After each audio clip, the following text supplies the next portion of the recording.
சரி, முகமது ஸல்லல்லாஹு அலைஹி வஸல்லம் தூதர் அல்லாஹ் அனுப்புனான்ல, ஏன் அனுப்புனா? ஒரு விஷயத்துக்கு ஒரு நோக்கம் இருக்கும்ல.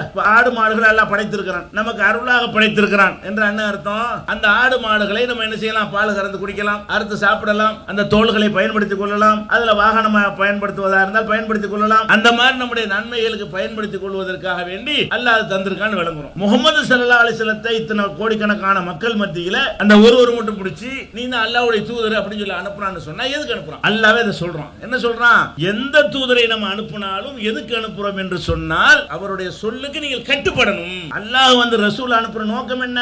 கொண்டாடுவதற்கு இல்ல, புகழ்வதற்கு இல்ல, பாராட்டுவதற்கு இல்ல, விழா நடத்துவதற்கு இல்ல. அவர் சொன்னபடி கேளு. அல்லாஹ்வுடைய கட்டளை பிரகாரம் அவருக்கு நீங்கள் கட்டுப்பட்டு நடக்க வேண்டும்.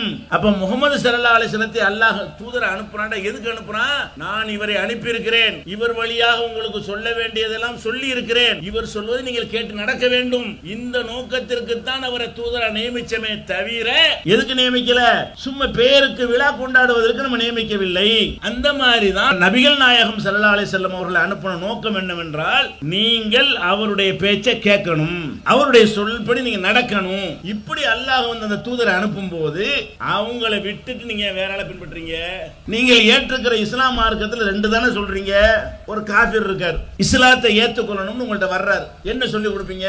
ஒருத்தர் இஸ்லாத்தை ஏற்றுக்கொள்றேன் வந்தால் அவர் லா இலாஹ இல்லல்லாஹ் என்பதையும் முஹம்மது ரசூலுல்லாஹ் என்பதையும் சொன்ன உடனே முஸ்லிம் ஆயிடுறார். அல்லாஹ் தான் என்னுடைய எஜமான், முஹம்மது அல்லாஹ்வுடைய தூதர், இப்படி சொன்ன உடனே முஸ்லிம் ஆயிடுறார்ல.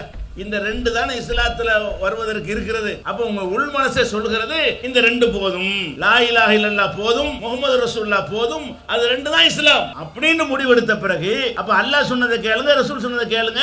அத்தீஉல்லாஹ வ அத்தீஉர் ரசூல், அல்லாஹ்வுக்கு கட்டுப்படுங்கள், ரசூலுக்கு கட்டுப்படுங்கள். அவ்வளவுதான் அல்லாஹ் குர்ஆன்ல சொல்லி காட்டுறான். உமை யுத்தீர் ரசூல், யார் இந்த முஹம்மது சொல்வதை கேட்டு நடக்கிறானோ ஃபகத் அதா அல்லாஹ், அவன் அல்லாஹ் சொன்னதை கேட்டவனாகிறான். இப்படி எல்லாம் அல்லாஹ் திருமறையில சொல்லி காட்டுகிறானே.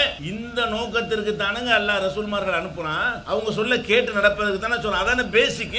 அப்ப இந்த லா இலாஹ இல்லல்லாஹ் முஹம்மது ரசூலுல்லாஹ் என்கிற கலிமாவை ஒருவன் சிந்தித்தாலேயே இந்த ரெண்டை தாண்டி எங்கேயும் போக மாட்டான்.